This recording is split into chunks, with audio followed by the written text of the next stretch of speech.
wherever BJP MLAs have been for more than 2 or 3 terms, this is the case where you will file the RTI for data, and the Election Commission has refused to give us the data. In your name, somebody else is voting. Then what is the Election Commission? We have doubts. Multiple people have voted. If you are transparent, you got the CCTV footage. Suddenly after 5 p.m., how is the surge of people happening? Throughout the day it doesn't happen. It was, I think, a press conference for the sake of press conference. And most of the questions were not answered. Inflated voter list or incorrect voter list can give rise to fraud in the EVM voting system also. In a democracy, you can't have doubt on the electoral system. The Election Commission of India is answerable to the people of India. Hello, I'm Anisha Reddy, and today we're joined by Mr. Mansoor Ali Khan, who was the Congress's candidate for the Bangalore Central Lok Sabha seat during the 2024 election. This is also the seat that is currently under the radar after the allegations of massive vote theft have come to the fore over the last few weeks. Thank you for joining us here today, sir. So before anything, if we could go back a little and talk about when was the first time you suspected that there were irregularities in the election in this constituency? See, when the Lok Sabha elections were fought, when the counting itself was going on, we were reading at one stage maybe by around 82 to 84,000 votes, and then Mahadevapura segment we lost a massive lead. But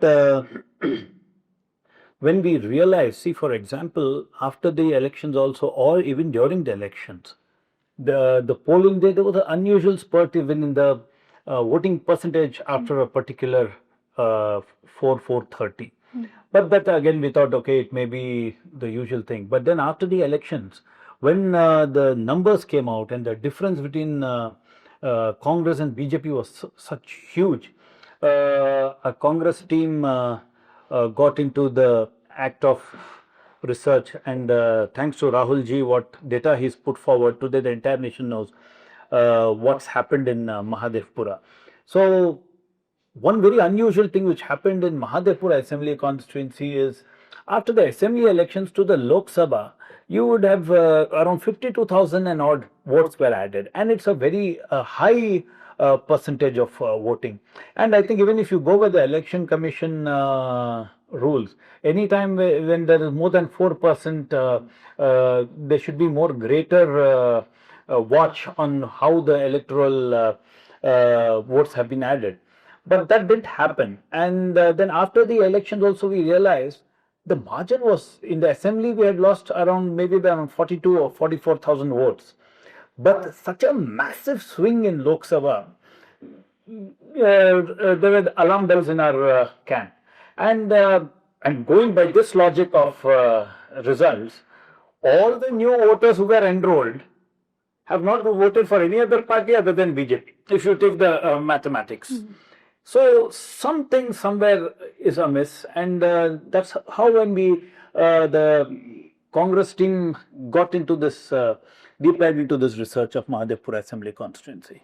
So yeah, like you mentioned, since you were also part of the team that investigated all these allegations and over the last few months, could you tell me what entailed the whole investigation process? How hard was it to obtain data from the Election Commission? See, it was extremely hard. First getting the data, then we filed RTIs. Getting the reply to the RTIs was time consuming.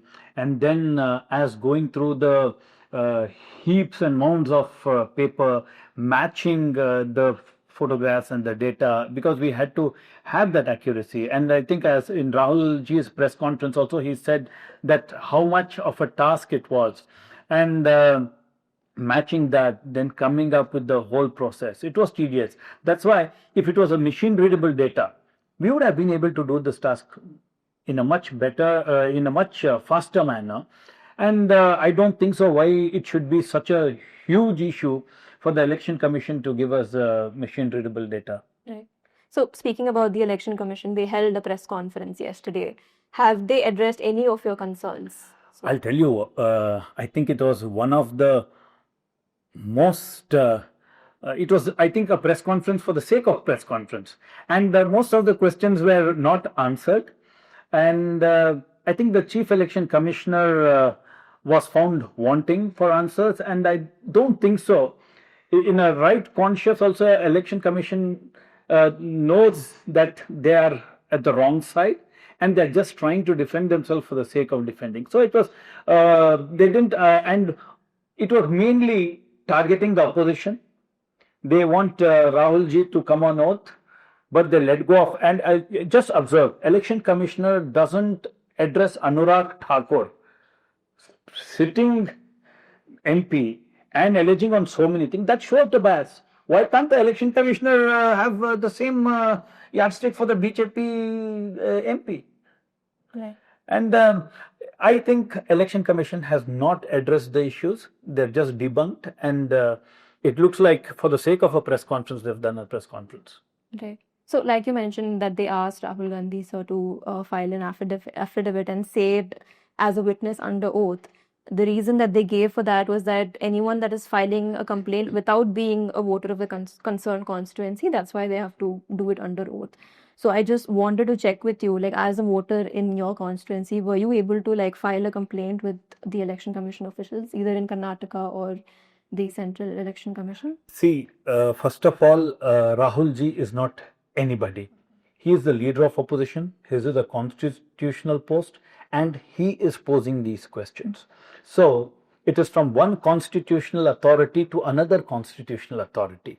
So the Election Commission should have that grace to reply to what Rahul ji has said, or the Election Commissioner, because it's not such a big deal for an Election Commission which says they are neutral, they are non-partisan, to just clear what the leader of opposition has said. And having said so, to approach the Election Commission, maybe there were previous attempts to reach out to them, but we were not getting those required appointments. Right. Okay. And one more thing about what the EC said at the press conference yesterday, they made a distinction between duplicate names being on the voter list and people being able to vote multiple times. So has the team found evidence of this latter where people were voting multiple times? I know Rahul Gandhi gave an example of Shakunrani case. And were there many such cases as well where people were actually voting multiple times? See, first and foremost, so the Election Commissioner says it's okay to have duplicate votes. It is normal. Gurpreet Singh Dung has 4 votes, so what? Aditya Srivatsa has 5 votes, so what? Shakunrani has 3 votes, her husband has 3 votes, so what? So this attitude, see, first and foremost, what is a hygienic electoral role, and that is most important. The integrity of elections start with the voter roll. When the election, see, we have pointed out the instances of multiple voting. Rather than hiding behind the wall, the Election Commission should come clean on it. And it is a very unfortunate way to put it across. There are multiple voter epic IDs. They are, so what? Have they voted? But this gives rise to another question. This inflated voter list or incorrect voter list can give rise to fraud in the EVM voting system also. Because the legitimacy, the Election Commission has put people onto the voter list who should not be existing. For example, you or me can't have 5-6 multiple votes either in the constituency or throughout the country. So this way, Election Commission, they come across like as if they themselves have not gone through what's happened. So it is unfortunate that Election Commission is making these sort of statements. Right. Also, another thing that they said was that some political parties and their booth level agents did not examine the electoral rolls at the appropriate time. Was that the case that was here? Was there some gap in the working of these agents on the ground? Okay. I'll see the Election Commission. This is a typical case of shifting their responsibility on political parties. Okay. They say we have not checked the list and all that. So they agree. I think the entire Election Commission agrees that their list is faulty it doesn't have integrity. They're just shifting the blame onto the political parties. And even when the parties get the electoral list, it is hardly any time before the elections. And even till the elections, editions are happening. So you mean to say then, what's the real purpose of election commission if they can't give a proper voter list? So this is nothing but trying to blame the political parties for their shortcomings. So it absolutely holds no water what election commission says, and it's a job of election commission to give a sanitized voter list to the voter. Right. So this is not the first time we've seen such voter irregularities being reported in Mahadevapura. In 2018, we saw that residents in Whitefield had approached the Yes. court with complaints about rejected applications. And then in 2022, also we saw that a private NGO that was hired by BBMP, they impersonated as booth level officers and collected personal data of voters.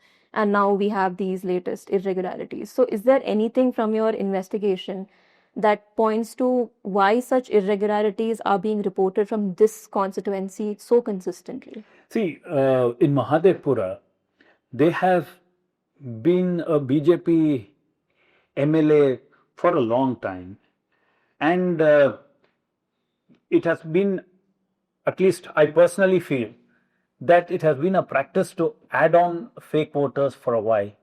If you see, the residents in 2018 have complained, 2022, the Chilumai Education Society or Trust, they were involved, and they were impersonating as BLOs, and that became a huge issue. And somewhere in all this, we suspect that BJP was involved. And I think if you go deeper, wherever BJP MLAs have been for more than 2 or 3 terms, this is the case where you will find this. And for sure, it is easier to do in a urban constituency where there is a lot of migration happening. And in the garb of this migration, all this has happened. Even for let it be or Form 6 or Form 8, there have been a lot of irregularities. Right. So does the party plan to investigate whether such irregularities have occurred in other constituencies as well? See, we wanted to investigate other constituencies. There are 1 or 2 constituencies where we filed the RTI for data, and the Election Commission has refused to give us the data. Okay. So, in one constituency, we get the data in the same parliamentary seat. In another constituency, they don't give us the data. Right. So, I don't know, what data we get from Mahadevapura, we don't get for C.V. Ramanagar. Right.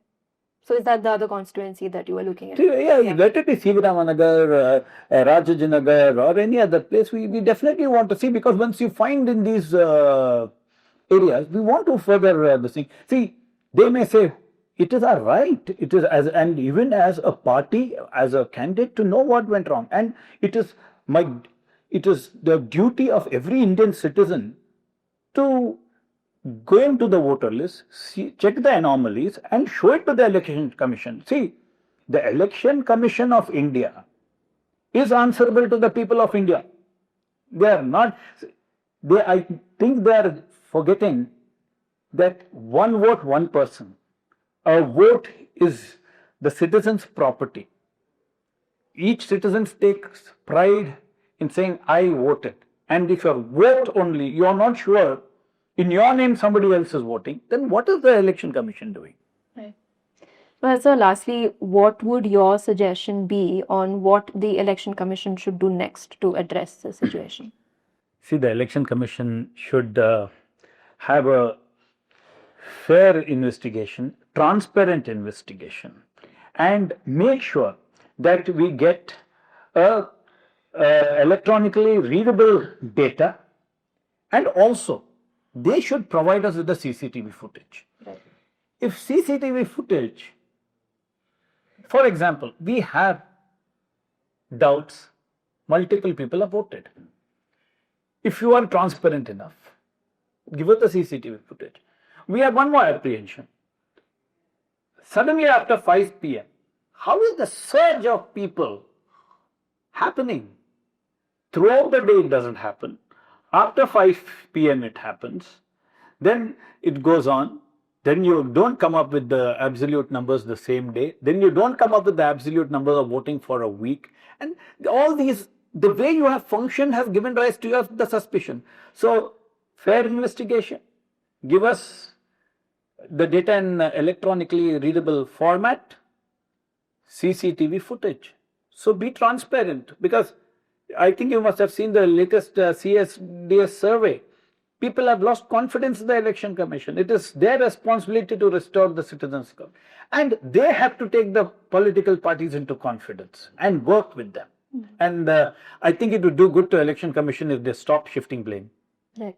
So one more thing I remember when you said CCTV footage, the Election Commission yesterday said that it would violate the privacy of women. And they made the same argument for other demands that you made regarding the electronic readable data. What would your response be? See, first of all, is a lame duck excuse. Okay, violate the privacy of women. It's a lame duck excuse because they don't want to be transparent. Right. And as far as the machine readable data is concerned, already the data is public. What are you talking about privacy? Here, the question is the issue is so big. It has got to do with the trust of the people of India. It has got to do with how much trust the people have in the Election Commission of India, and it has also got to do with how our democracy functions. Well, in a democracy, you can't have doubt on the electoral system. So that's at stake. And very unfortunate, the Election Commission is coming up with lame excuses. It makes them look bad in the eyes of the people of the country. Right. Well, those were all the questions I had, sir. Thank you so much. It was a pleasure. Thank you.